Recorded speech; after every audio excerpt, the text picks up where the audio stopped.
Doc, which is the best contraceptive for me?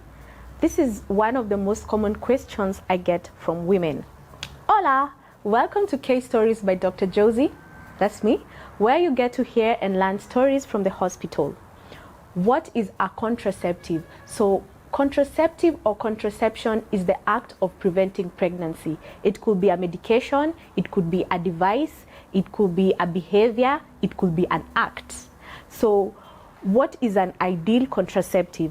So an ideal contraceptive should be safe, it should be effective, it should be acceptable, it should be reversible, it should be inexpensive, long-lasting, and requires little or more medical supervision. So from these qualities, there is no one contraception that falls under all these. So in essence, you cannot say, okay, let me not say you cannot say, as a medic or as a doctor, I cannot say one contraceptive is better than the other. So with contraceptives, it is patient dependent. It's dependent on your quality of life, it's dependent on what you want. Contraception is basically dependent on your way of living. So the contraceptive methods, I'm going to divide them into two. There's the spacing method and there's the terminal method. So with spacing, this is contraception that you use either to delay the birth of a firstborn or to delay the birth of a child in between. And with terminal methods, now it is the method of contraception that now you've completely ceased the ability of getting pregnant.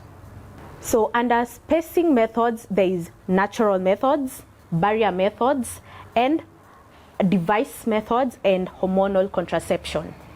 Under the terminal methods, we know of male sterilization and female sterilization, male being vasectomy, female being the tubes being tied.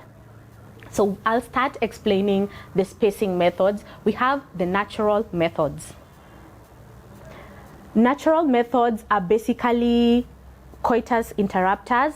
Natural methods, you have withdrawal. We also have the calendar method where you evaluate your safe days. Barrier methods, this is condoms, where we have male condoms, you have female condoms. And also under barriers, we have, this is rarely used or people rarely know about this, but there's creams or lotions that basically commit spermicide. That is, they produce an unconditional environment for the sperm to survive. So it basically kills the sperm when it gets into the female body. We also have the devices. This one, most of you know, the copper. We have the copper devices, which is mostly non-hormonal, and we have a hormonal copper device.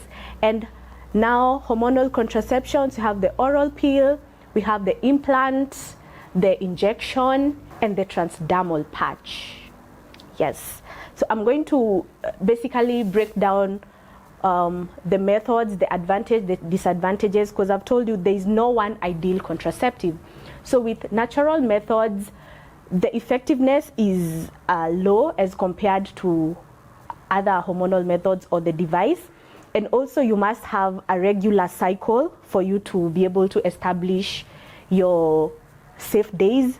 And also with the things like withdrawal, you must be in sync with your partner that you're doing this. Otherwise, you may think that the withdrawal has happened, but you know, you must be in sync. And also studies show that pre-cum has also sperms, and that can also cause pregnancy. So the effectiveness of natural methods is around 80 to 89% as compared to something like the copper IUD, which is 99% effective. With now the devices, I've told you, the intrauterine device, there is a hormonal one and a non-hormonal one. The non-hormonal one is the copper, and it doesn't produce or release any hormones in the body. But from experience, the presence of it in the uterus it causes histological and biochemical changes in the uterus, which most likely is the body tries to correct with hormonal changes. So I wouldn't really say that a copper IUD doesn't cause hormonal imbalance. In books and what we've been told it doesn't do so, but from experience, women have complained that it does cause some hormonal changes.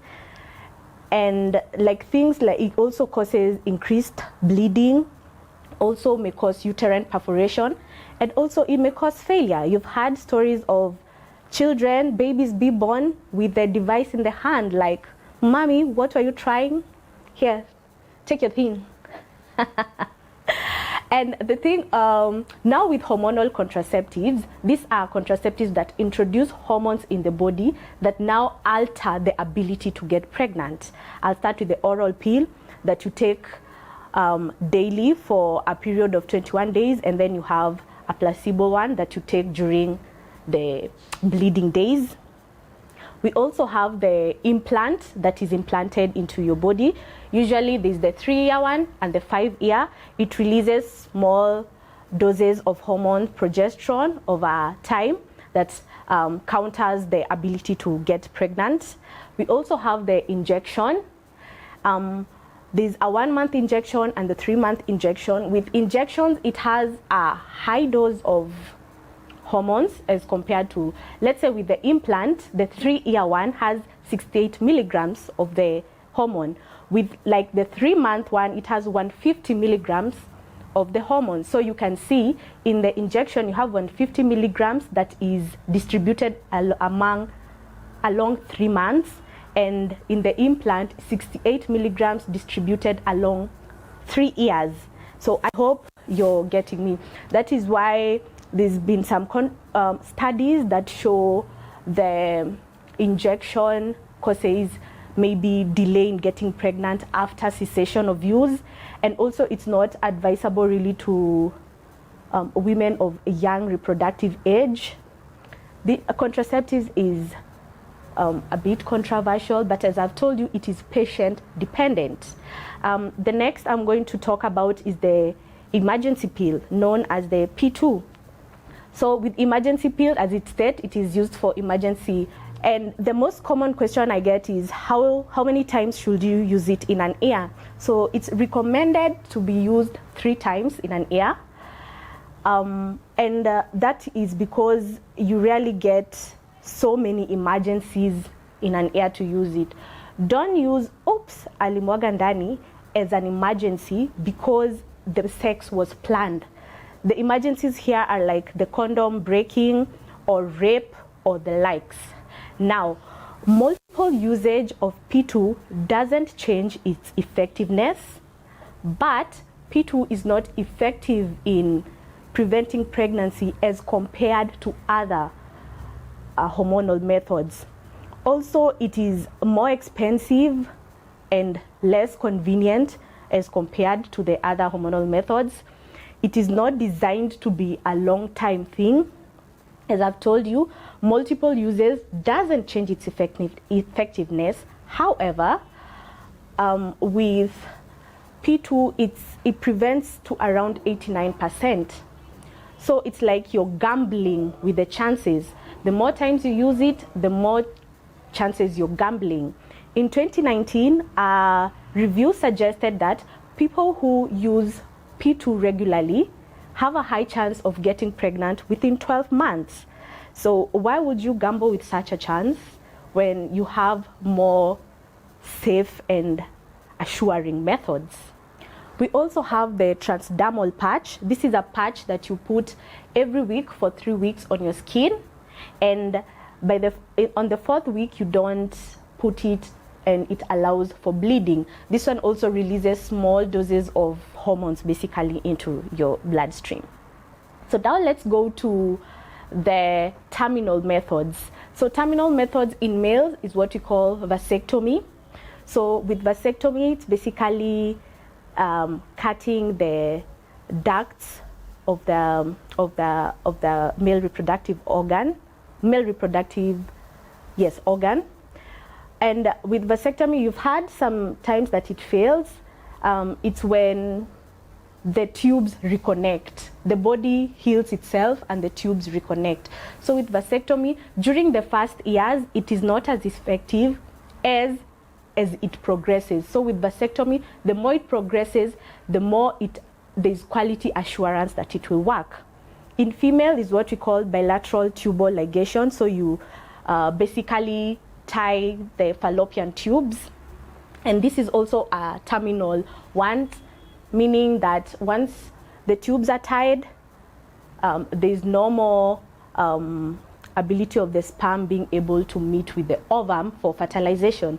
But we've also had cases of the fallopian tube also reconnecting. The body thinks, oh, it's an injury, let's heal it. And so the fallopian tubes reconnect.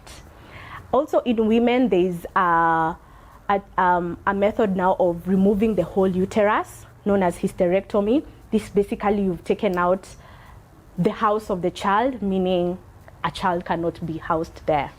Hope this brings clarity on contraceptives. If you have any questions, feel free to ask in the comments. If you're dealing with a healthcare worker, feel free to ask any questions that come along, and know that there is no one best contraceptive that can be said suits all. Contraceptives are patient dependent. Hope you enjoyed this. Till next time, ciao.